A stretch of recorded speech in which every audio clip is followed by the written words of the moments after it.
Norse mythology, modern day. Because most Norse mythology, old stories, Thor visiting the giants and everything, but modern day, right?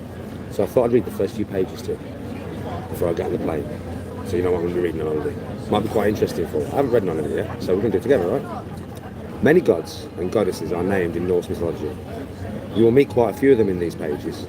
Most of the stories we have, however, concern two gods, Odin and his son Thor, and Odin's blood brother, a giant son called Loki, who lives with the Aesir in Asgard. Odin's blood brother, not son. Odin knows many secrets. He gave an eye for wisdom. More than that, for knowledge of runes, for power, he sacrificed himself to himself. He hung from the world tree, Yggdrasil, hung there for 9 nights. His side was pierced by the point of a spear, which wounded him gravely. The winds clutched at him, buffeted his body as it hung. Nothing did he eat for 9 days and 9 nights. Nothing did he drink. He was alone there in pain, the light of his life slowly going out. He was cold, in agony, and on the point of death. Now, think about that. Hung from a tree with a spear from his side. Who does that sound like? Mad, isn't it, this? I knew all this anyway, but it's going to be interesting reading, because there's probably some stuff I did. His sacrifice bore dark fruit. In the ecstasy of his agony, he looked down, and the ruins were revealed to him. Broke then, and he fell, screaming from the tree. Now he understood magic. Now the world was his to control. Odin has many names. He is the All-Father, the Lord of the Slain, the Gallows God. He is the god of cargoes and of prisoners. He is called Grimnir III. He has different names in every country, for he is worshipped in different forms and in many different tongues. But it is always Odin they worship. He travels from place to place in disguise. He does so as a tall man. He has 2 ravens, whom he calls Hugin and Munin, which means thought and memory. These birds fly back and forth across the world, seeking news and bringing all knowledge to Odin, of all things. They perch on his shoulders and whisper into his ears. When he sits on the high throne of Haldiskalf, he observes all things, wherever they may be. Nothing can be hidden from him. He brought war into the world, dedicating the battle and its deaths to Odin. If you survive the battle, it is with Odin's grace. If you fall, it is because he has betrayed you. If you fall bravely in war, the Valkyries, beautiful battle-hardened maidens who collect the souls of the noble dead, will take you and bring you to the hall known as Valhalla. They'll be waiting for you in Valhalla, and there you will drink and fight and feast and battle with Odin as your leader. Thor, Odin's son, is the Thunderer. He is straightforward, where his father Odin is cunning, good-natured, where his father is devious. Huge he is, and red-bearded and strong, by far the strongest of all the gods. His might is increased by the belt of strength, Magnjord, hard to say. When he wears it, his strength is doubled. Thor's weapon is Mjolnir, a remarkable hammer forged for him by the dwarves. Its story you will learn. Trolls and frost giants and mountain giants all tremble when they see Mjolnir, for it has killed many of their brothers and friends. Thor wears iron gloves which help him grip the hammer's shaft. Thor's mother was Jord, the earth goddess.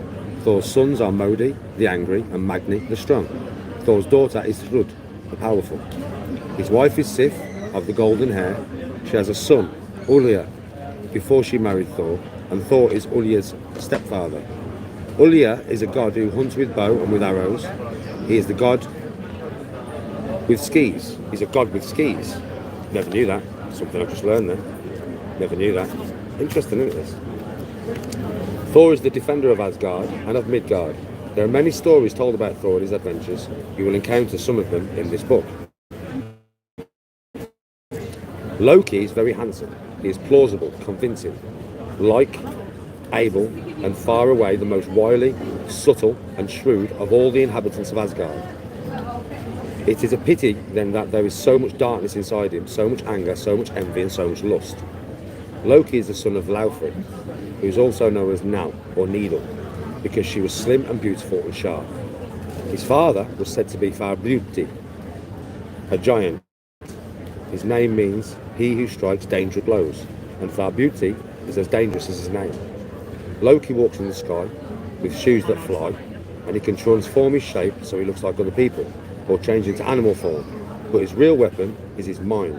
He's more cunning, subtler, trickier than any god or giant. Not even Odin is as cunning as Loki. Loki is Odin's blood brother. The other gods do not know when Loki came to Asgard or how.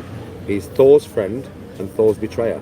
He is tolerated by the gods, perhaps because of his stratagems and plans that often save them when they get into trouble. Loki makes the world more interesting but less safe. He's the father of monsters, the author of woes, the sly god. Loki drinks too much. He cannot guard his words or his thoughts or his deed when he drinks. Loki and his children will be there for Ragnarok, the end of everything, and it will not be on the side of the gods of Asgard, but they will fight. Loki and Jormungandr and Fenrir the wolf. Interesting, yeah? That's just the beginning.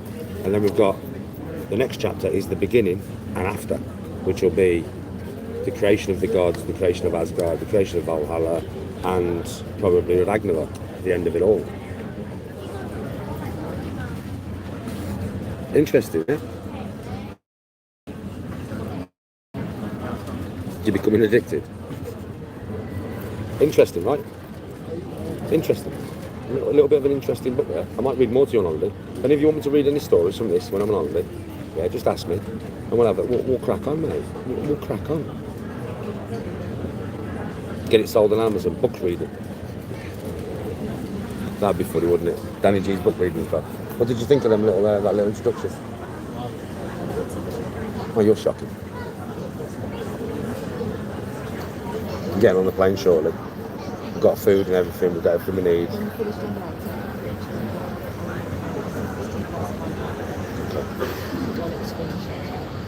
Well, it's because I'm in the airport. Yeah. So they will stream and lag a little bit.